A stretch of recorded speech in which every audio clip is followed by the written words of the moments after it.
I was asked by a young man yesterday whether he should break no contact if his girlfriend in the New York City area reached out to him during that period of no contact. My name is Coach Adrian, and I get asked specific questions like this every single day during private coaching sessions with individuals just like you who are thinking about steps that they can take to repair a broken relationship. And a lot of times these questions are centered around this concept of no contact, which is one of the pillars or common techniques that we promote during breakup recovery. And so I wanted to make sure that I was providing this individual with contextual advice so that he knew exactly what he needed to do in any potential circumstances in the coming weeks and months. As a relationship coach who focuses on helping individuals bounce back after breakups and separations and divorces, I know that it's absolutely crucial for you to not only know what to do, what steps to take, but to also understand why you are acting a certain way so that you can eventually learn to coach yourself through whatever situation you may be facing with your partner. And this question of an ex reaching out during no contact is actually one that comes back quite a bit, because no contact means no contact, right?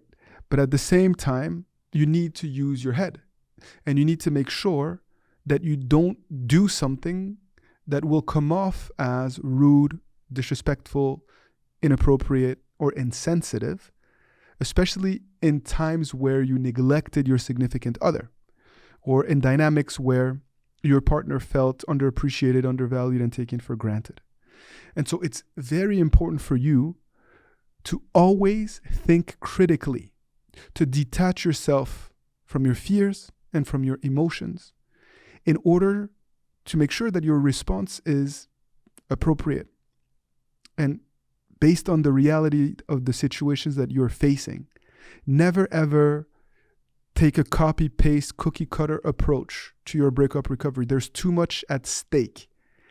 And you should not let someone else, whether they're an expert or not, tell you exactly how you should act without you having a stake in crafting that plan.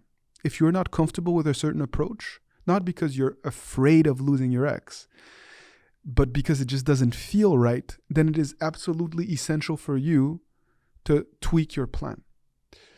And what I told this young man that I was coaching was that, of course, in his situation, it was okay for him to acknowledge and respond to his significant other, but to do so in a way that conveyed detachment, that conveyed that things were different, that he was no longer just there and communicating with this ex as if they were still together. He was no longer going to provide validation and love and reassurance. It was no longer his prerogative to keep a conversation going, for instance, because the dynamic has changed. He cannot act like a boyfriend or a fiancé to someone who has said they no longer want to be together. Otherwise, what is there left to fight for?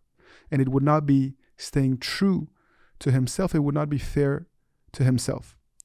But why did we in this situation tweak this no contact? Well, it's because the person that he was with has been battling depression. This person actually depended on him quite a lot during the relationship.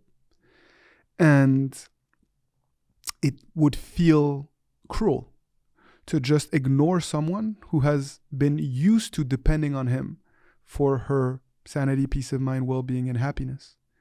And so it's important to find a balance in this type of scenario where you're still being human and still being present and somewhat supportive, while at the same time keeping yourself at arm's base so that you are not hurt, so that you don't feel taken advantage of, and so that you can convey to this person that they cannot have their cake and eat it too.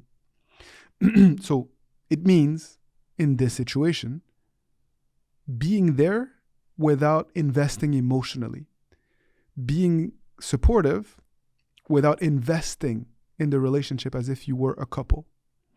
And no contact, the spirit of no contact is really to help you focus and center your thoughts and actions around your process of personal growth, instead of worrying about what your ex is doing or what they're not doing and this end goal of being back together.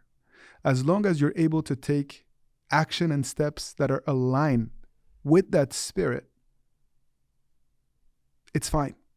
And no contact can be, really molded around the reality of your circumstances.